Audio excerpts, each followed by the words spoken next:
Welcome to the newest episode of the Commission Corner. It should be episode number 13. Today, again, an English-speaking guest. Warm welcome to Kristina Kardell. Thank you. Lucky number 13. Very true. And I'm accompanied by my co-founder, Alex. Hello, Alex. Hello, everyone. Wonderful. Kristina, before we start to dive into very interesting topics, maybe you give yourself a short introduction of who you are and what you do. Yeah, happy to. So currently I am doing revenue operations and go-to-market strategy at a company called Kombo. So we're a unified API for HR tech. Previously, I was at Leapsum doing also revenue operations and go-to-market strategy for a couple of years. And my background is as a management consultant. So I've been in this sort of realm for a while. Yeah. And switching from management consultant to RevOps, I guess, is a big step. So what fascinated you about the role of RevOps? I think it is in ways it's different, but it also has similarities to me. So what I really enjoyed about consulting is this approach of, unlocking growth in companies or, enabling efficiencies or working on transformations and things like that, which I think is inherently like kind of close also to revenue operations. And then I wanted to move into the like startup world and actually being part of like building these kind of early stage companies. And I just found the connection between like go-to-market strategy and operations very intriguing, because you get to work on both very like high level strategic topics, but then you also really need to make sure that it's actually implemented, going all the way down into the details, into the workflows, into the data, and like really making sure that it actually works. So I think that like the span of the role, I just thought was really, really cool. So I started, and then I just really liked it. So here I am. Yeah, something like that. Would you say that looking at efficiency and growth, that the go-to-market strategic part of your role is an evolution during the last months or years, or was it always part of your revenue operations understanding to be a go-to-market strategist? I think it depends probably a little bit on your background and where you're coming from. I think for me, it was a very natural part given my background in strategy consulting. And I think at least having an understanding of the strategy, I think is really important for revenue operators. Maybe you're, younger and you're not maybe working at that level just quite yet, but at least understanding like what are actually the strategic goals we're working towards in this period, in this year, whatever it might be, because the solutions that you're working on down the line should have an impact of actually bringing the company forward towards those goals. And like really understanding your go-to-market motion, I think both makes your work usually, having more impact, and it also makes it more fun because you see kind of how am I contributing to the overall company's growth or whatever it might be. And it also helps with, things like prioritization, like where do I spend my time? Who do I align with on which topic? So I think it just like really elevates the quality of your work. So I think for me, it was always a very natural part that I think I'm like drawn to, both from my background and just how I see the role of revenue operations. And talking about your background, coming from a 200 plus employee company called Leapsum to now Kombo, which is approximately, I guess, 1/4 of the employee number. So what has maybe fundamentally changed for you joining this new and also very, well-known startup in the DACH region?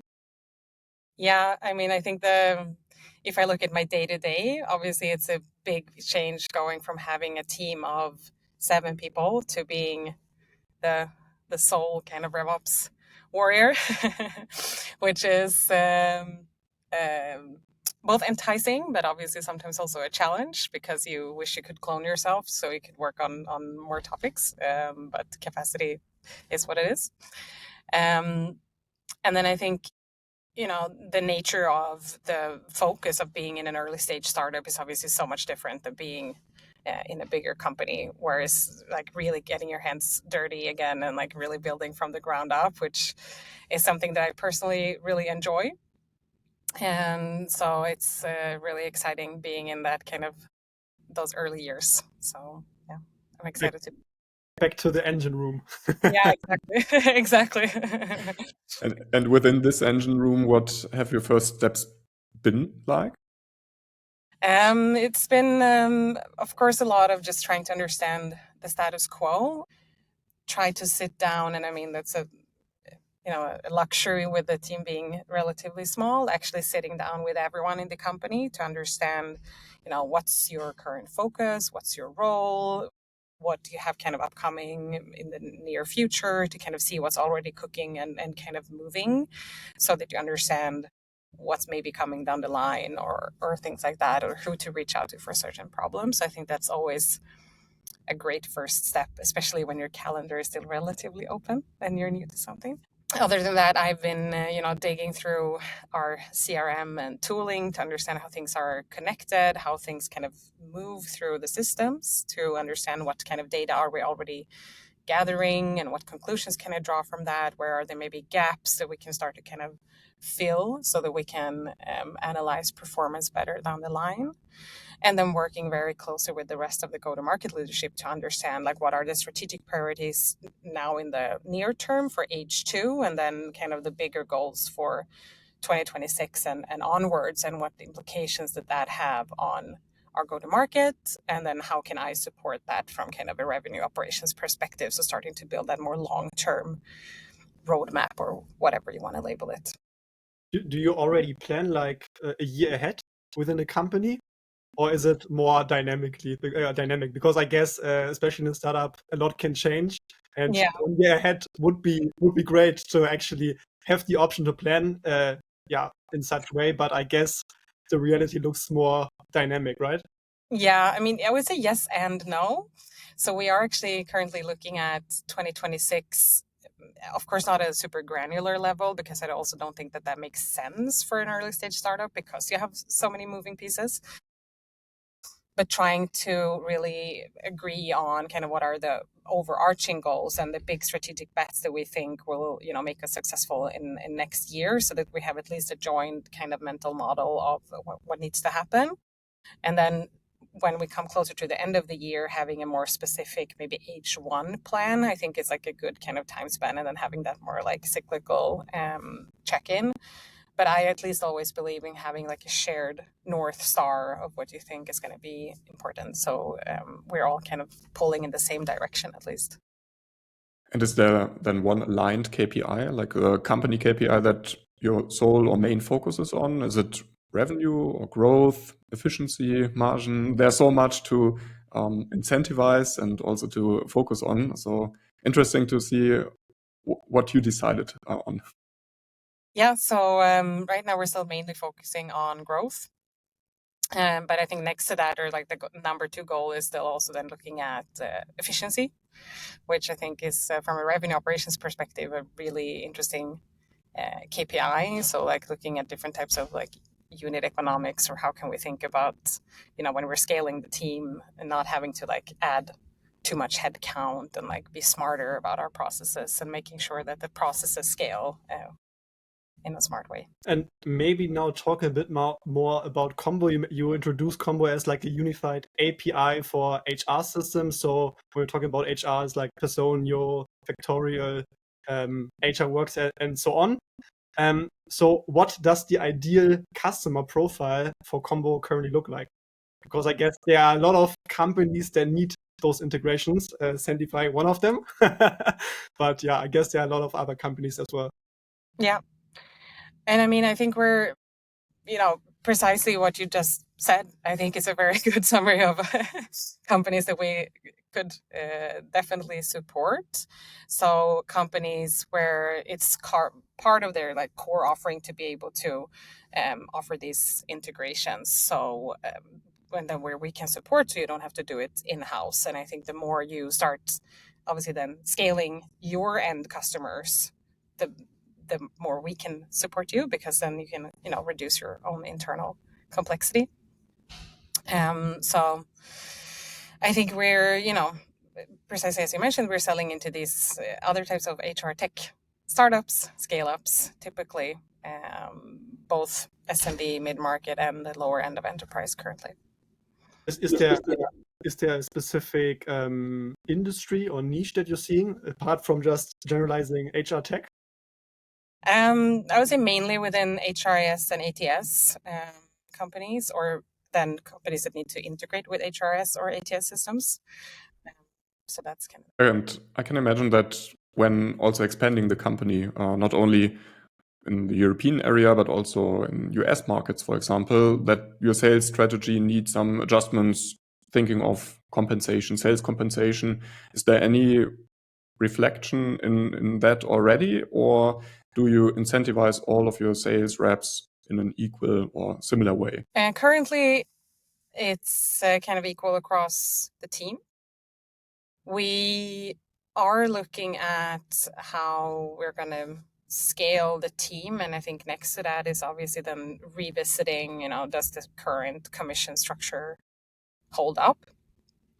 So we are going to review it for next year, and I think it's fairly common that you have a simple process in the early years, and then maybe you need to have a look at it and see if you maybe need to add more like nuances or guardrails, or however, when you start scaling the team and you have now teams in 2 locations, for example, which is another type of layer, and next to that is so many other important questions around like rules of engagement and other types of things that kind of go hand in hand with like territories, commissions, like how do we now distribute the capacity in the team and making sure that they're incentivized to drive the kind of growth that we want to see as a company.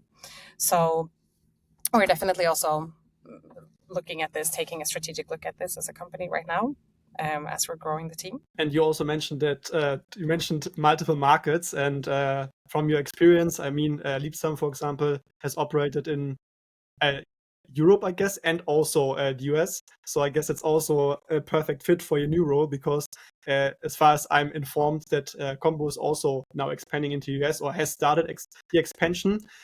Do you think about treating commissions for markets differently? Or what is your experience in this regard?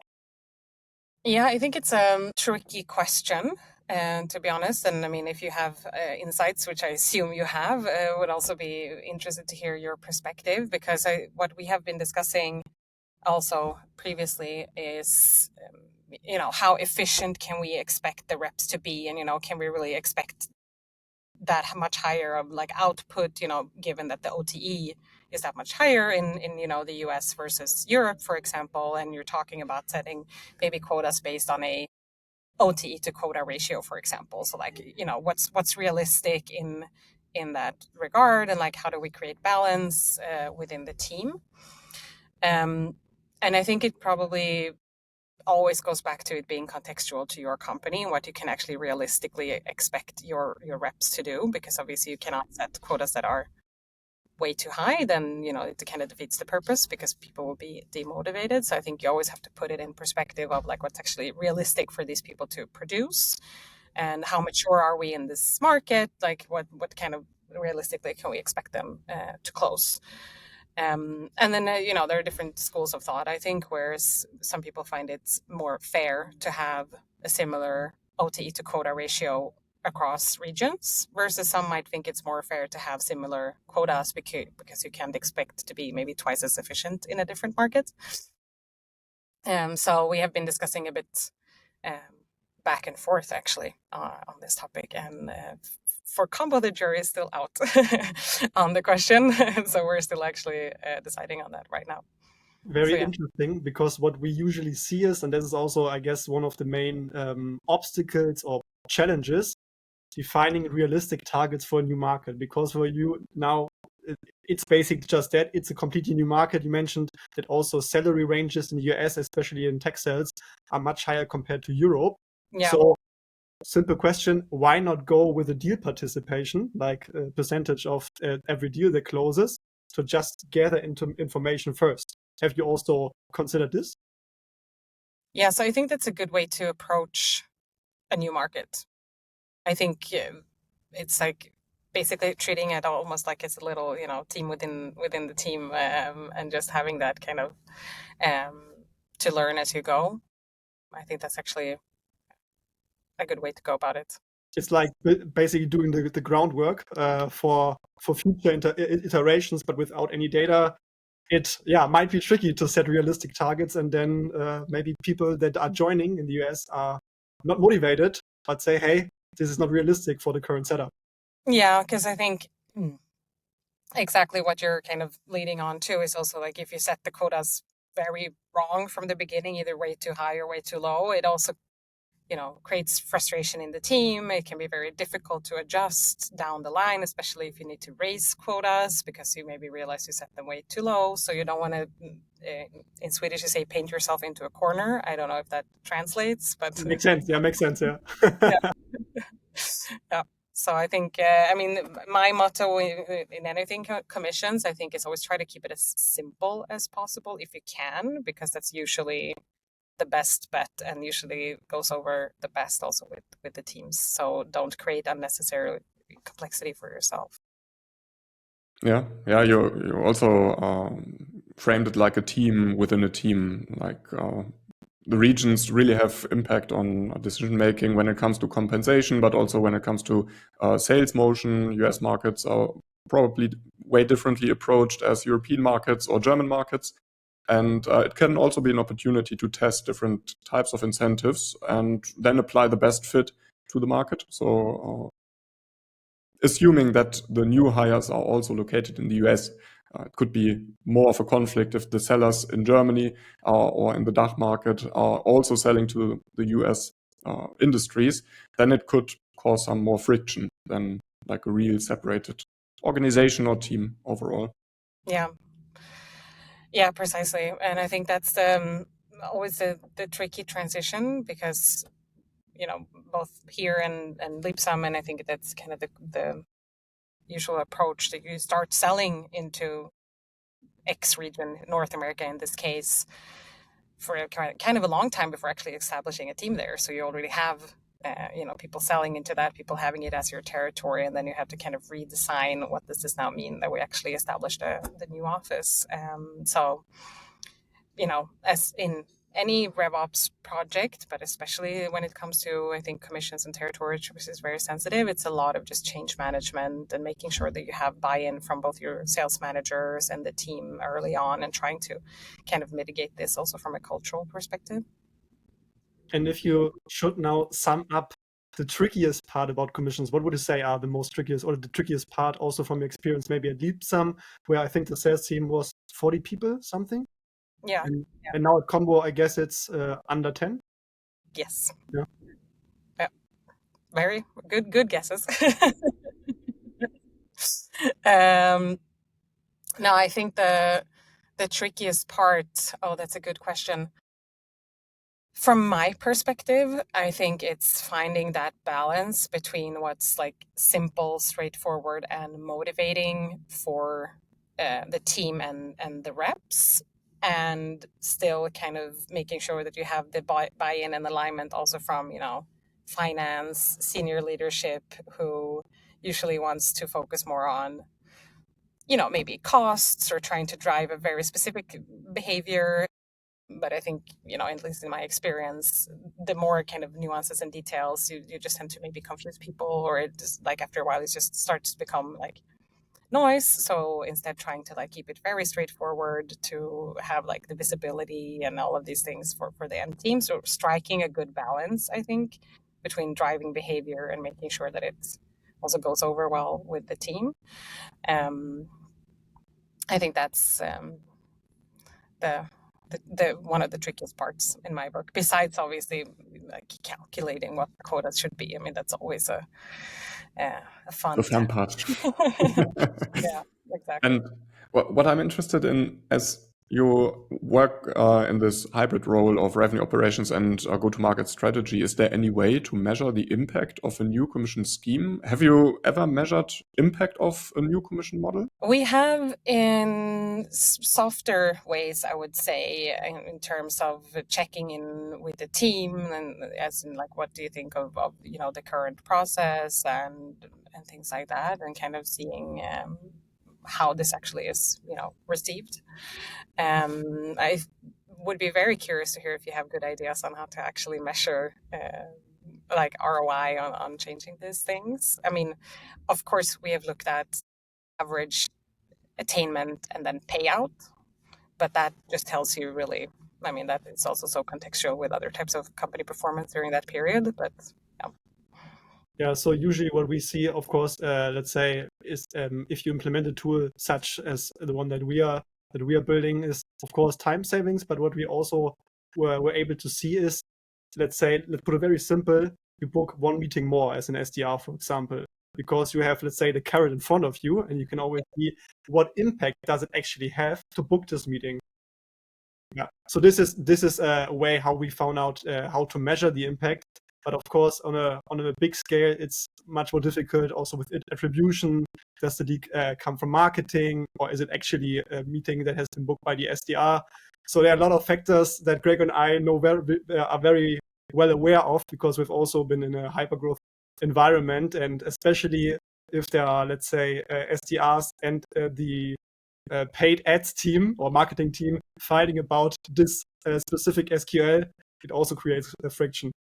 Yeah, I was going to say, now that you started talking, I do think for anyone who's been working in commissions, I think you really see the difference also when reps feel more comfortable and confident that their commission is going to be accurate. They have maybe the visibility throughout the quarter already, ideally, to see kind of how they're pacing, versus having to, double check, chase down maybe RevOps, or there are mistakes being made and they're constantly recalculating things maybe on their own. Like, that's time and headspace that they should not be spending, like thinking about their commissions. They should spend that time on customer facing activities, for example, which I think we all want.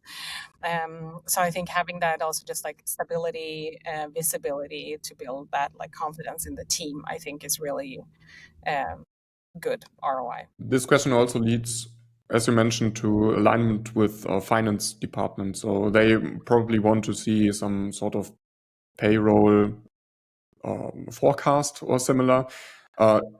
Is it the way that you always need to get the budget from finance if you want to test out new incentive schemes, or how do you communicate internally with the stakeholders who open up the budgets for things like that? Yeah, so I've seen different ways, but generally we estimated like the compensation cost of sales when we set the quotas. So if we set the quotas at this level, the bookings target is this for this period, like what would that mean in terms of payout? Just now, if we're looking at base pay plus bonuses. So just having kind of that alignment around that compensation piece, and usually then looking at that as kind of like a ratio of, out of the total bookings, like how much is actually then cost of the sales team. And then I think the other part of that is spiffs, or like other types of bonus programs, or whatever you want to maybe play around with, where we in the end decided to have like a dedicated budget for spiffs each quarter that finance kind of pre-approved, so they don't have to look at each and every initiative, because like what we actually want to maybe focus on in a specific quarter lies typically more with the go-to-market leadership, or even the sales leadership themselves. That's maybe too far away from finance. Depends on your maybe structure, but that's at least how we did it, to just ensure that we can then be a bit more quick when it comes to these like smaller amounts and smaller decisions, keeping that closer to the go-to-market leadership. So we can hear there are a lot of people involved when it comes to commissions. And maybe it's a very strategic topic, so I think it's naturally very cross-functional. Yeah, especially as you mentioned, finance, then sales, probably also HR sometimes. Maybe just last question before we come to the end of our podcast and our little game that we have prepared. So, if I understood you correctly, based on your experience, it's usually like you take a look at the costs of what or that are tied to the sales go-to-market motion.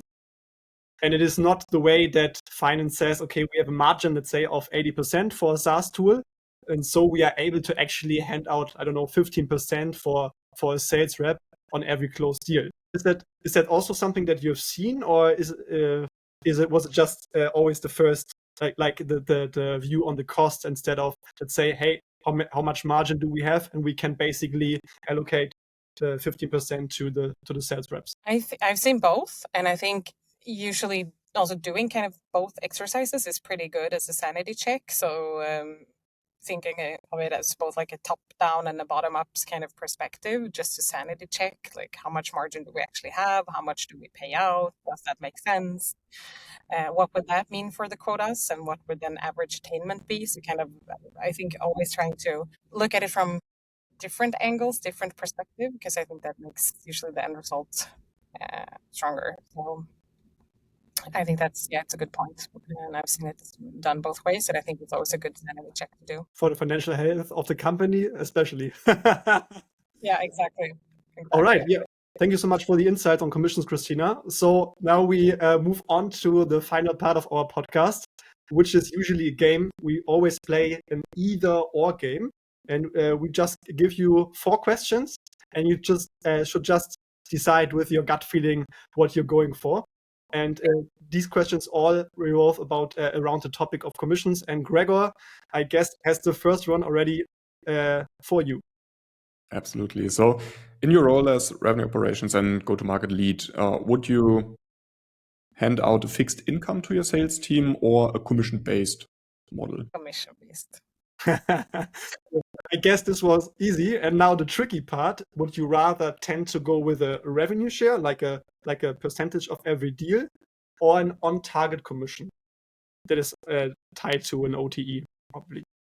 Yeah, and I guess I can't say it depends, but I think it does depend on kind of where you're at in your journey and what type of behavior you see, and if you have that kind of validation, which is a long way of saying it depends. Yeah, I think we're at this stage leaning towards commission revenue share.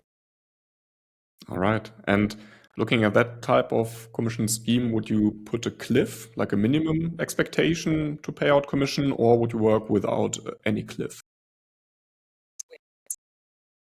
All right, that's I think the first one that we've heard so far. Interesting.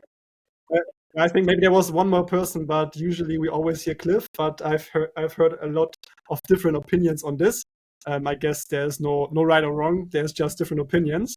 But the last one, the last question, and this is something I don't want to influence your decision, but this is something that everyone agrees on: capped or uncapped commission.